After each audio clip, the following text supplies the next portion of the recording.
ಹಾವೇರಿ ಜಿಲ್ಲೆ ಹಾನಗಲ್ ತಾಲೂಕ ನರೇಗಲ್ ಅನ್ನುವಂಥ ಒಂದು ಹಳ್ಳಿಯಲ್ಲಿ ಇವತ್ತಿನ ದಿನ ಕಾರು ಹುಣ್ಣಿಮೆ ಅನ್ನುವಂಥದ್ದು ರೈತರಿಗೆ ಅತ್ಯಂತ ಪವಿತ್ರವಾದಂಥ ಹುಣ್ಣಿಮೆ.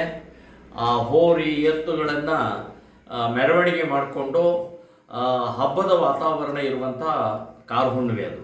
ಸೊ ಅಂಥ ಕಾರು ಹುಣ್ಣಿಮೆ ಆಚರಣೆ ಮಾಡುವಂಥ ಆನಂದದ ಸಂದರ್ಭದಲ್ಲಿ ಮಸೀದಿ ಹತ್ತಿರ ಹೋರಿ ಹೋಗಿದ್ದರಿಂದ ಅಲ್ಲಿ ಮುಸ್ಲಿಮರು ಗಲಾಟೆ ಮಾಡಿದ್ದಾರೆ.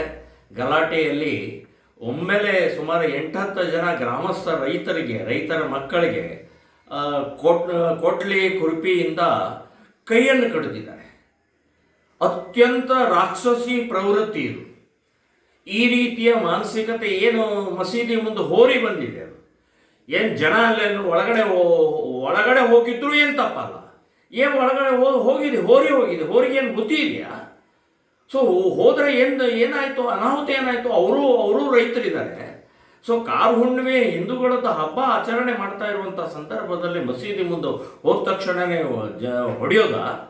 ಸೊ ಈ ರೀತಿಯ ರಾಕ್ಷಸಿ ಪ್ರವೃತ್ತಿ ಇರುವಂಥ ಯಾರ್ಯಾರು ಹೊಡೆದಿದ್ದಾರೆ, ಇದು ಮರ್ಡರ್ ಕೇಸ್, ಇದು ಹಾಫ್ ಮರ್ಡರ್ ಕೇಸ್. ಇದು ಅವ್ರ ಮೇಲೆ ಪೂರ್ಣ ಪ್ರಮಾಣದಲ್ಲಿ ಒತ್ತು ಒಳಗಡೆ ಹಾಕಬೇಕು ಅಂತನ್ನುವಂಥದ್ದು ಹೇಳ್ತೀನಿ.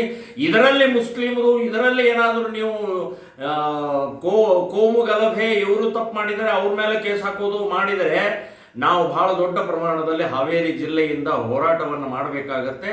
ಶ್ರೀರಾಮ ಸೇನೆ ಸಂಘಟನೆ ಈ ರೀತಿಯ ಮಾನಸಿಕತೆಯನ್ನು ಪೊಲೀಸ್ ಡಿಪಾರ್ಟ್ಮೆಂಟ್, ಸರ್ಕಾರದವರು ಕೂಡಲೇ ತಡಿಬೇಕಿಂತವ್ರನ್ನ. ರೈತರ ಮೇಲೆ ಇವತ್ತು ಹಲ್ಲೆ ಮಾಡ್ತಾರಂತಂದ್ರೆ ನಾಳೆ ನಿಮ್ಮನ್ನು ಬಿಡುದಿಲ್ಲ, ಅವರು ಬಿಟ್ಟಿಲ್ಲ. ಸೊ ಇದಕ್ಕೆ ಸರಿಯಾದ ಕಾನೂನು ಪ್ರಕಾರ ಹದ್ದು ಬಸ್ನಲ್ಲಿ ಅವ್ರು ಇಡಬೇಕು ಅಂತನ್ನುವಂಥದ್ದು ನಾನು ಹೇಳ್ತಾ ಇದ್ದೀನಿ. ಯಾರು 8 ಜನ ಯಾರು ರೈತರ ಮಕ್ಕಳ ಮೇಲೆ ಅಥವಾ ರೈತರ ಮೇಲೆ ಹಲ್ಲೆ ಮಾಡಿದ್ದಾರೆ ಅವರು ಕೂಡಲೇ ಆಸ್ಪತ್ರೆಗೆ ಇದು ಮಾಡಿ ಎಲ್ಲ ವ್ಯವಸ್ಥೆಯನ್ನು ಮಾಡಬೇಕು ಅಂತನ್ನುವಂಥ ಸರ್ಕಾರಕ್ಕೆ ನಾನು ಹೇಳ್ತಾ ಇದ್ದೀನಿ.